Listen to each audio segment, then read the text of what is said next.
Shalom, shalom y bendiciones, mis amados hermanos. Continuamos con el estudio de nuestra porción semanal de la bendita Torá, que lleva por nombre hebreo Behar, que significa en el monte. La lectura correspondiente al día de hoy la vamos a encontrar en Levítico capítulo 25, los versos 39 al 46. Hay ocasiones en que ciertos textos de las Escrituras pueden causar confusión a algunas personas.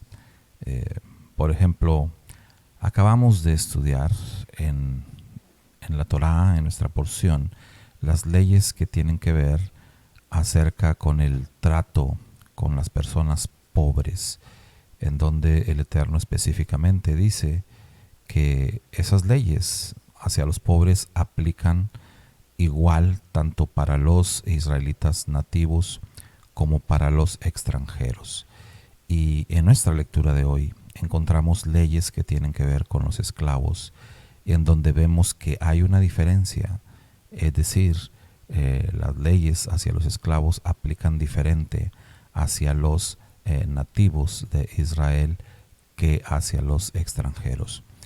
Y esto puede ser ciertamente confuso para algunos, porque puede sonar como que el Eterno aquí estuviera haciendo acepción de personas, cuando la Escritura dice que el Eterno no hace acepción de personas.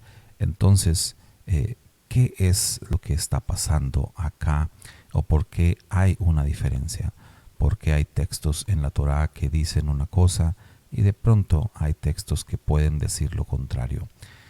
Porque ciertamente la Escritura, aunque diga que el Eterno no hace acepción de personas, también la Escritura dice que el Eterno hace diferencia entre Israel y las demás naciones. Entonces, ¿cómo podemos hacer que esto armonice de alguna manera? Pues todo radica en el carácter mismo del Eterno, en la naturaleza misma del Eterno. Hay dos atributos principales en la naturaleza del Eterno, que son su misericordia y su justicia. Y el Eterno trata con las personas de acuerdo a su misericordia y a su justicia. En su misericordia, el Eterno, dice la Escritura, hace salir el sol sobre buenos y malos, sobre justos e injustos. Manda la lluvia sobre todas las personas, lo merezcan o no lo merezcan.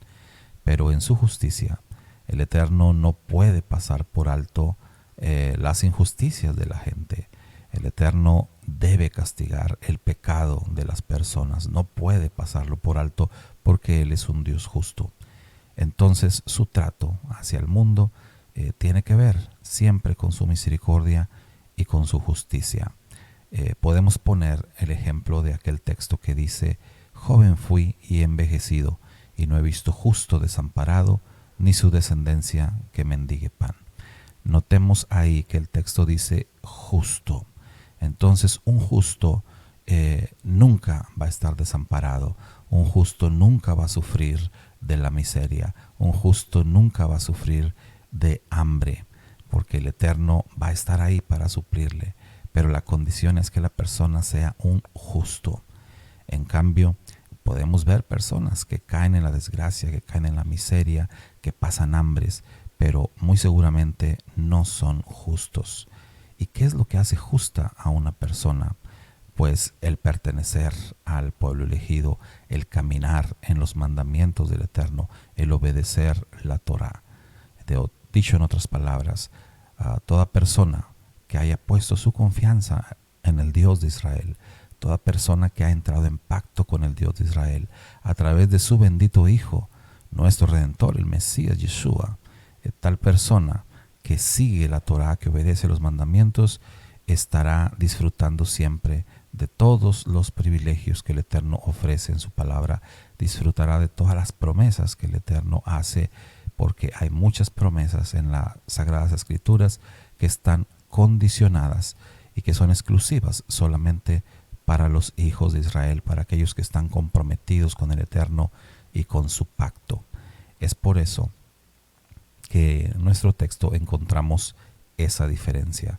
En otras palabras, las leyes de la esclavitud que dicen que los extranjeros sí pueden ser esclavos para siempre, lo dicen porque esos extranjeros no se han convertido al Dios de Israel. En cambio, aun si un extranjero hace su conversión al Dios de Israel y entra en la relación de pacto y obedece los mandamientos, entonces tal extranjero tendrá los mismos privilegios que alguien que ha nacido bajo la Torá, que alguien que es parte del pueblo elegido. Shalom, shalom y bendiciones.